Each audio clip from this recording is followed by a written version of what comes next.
Pastor John's message this past Sunday morning and for the next few Sundays was and will be on a guy named Joseph.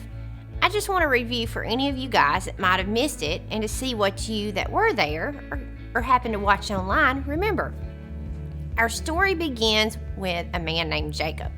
Now, Jacob's grandfather was Abraham, and God had made a promise to Abraham that his descendants would be so numerous that they couldn't be counted. Can you imagine that? Have you ever tried to count the stars? Well, Abraham's grandson Jacob ended up having 12 sons. Can you imagine having 11 brothers? Do you think they always got along? Probably not. But let me let you in on a not-so-little secret. You see, the Bible tells that Jacob had a favorite son whose name was Joseph. You see, Jacob was much older when Joseph was born, so Jacob gave Joseph special responsibilities like making sure his older brothers were getting all their work done. The Bible even tells us that Joseph reported to his father some of the bad things his brothers were doing. No one tends to like a tattletale.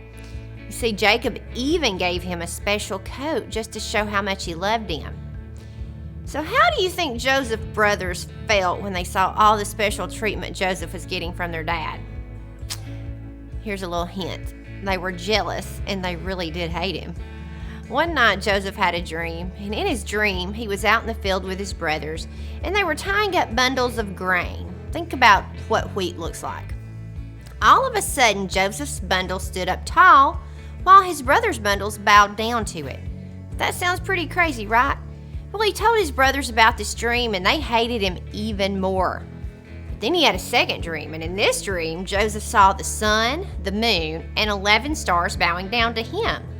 Not only did he tell this to his brothers, but he went and told it to his father as well. His father got on to him and asked, "What kind of dream is that? Will your mother and I and your brothers actually come and bow down to you?"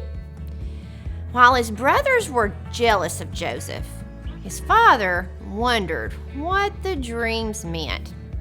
What do you think the dreams meant? You see, God had given Joseph these dreams to show that one day Joseph would be more powerful than his brothers. But you see, God had big plans for Joseph. His brothers might not have liked Joseph or these dreams, but one day that would change. So join us over the next few weeks as we learn more about Joseph and God's great plans for him.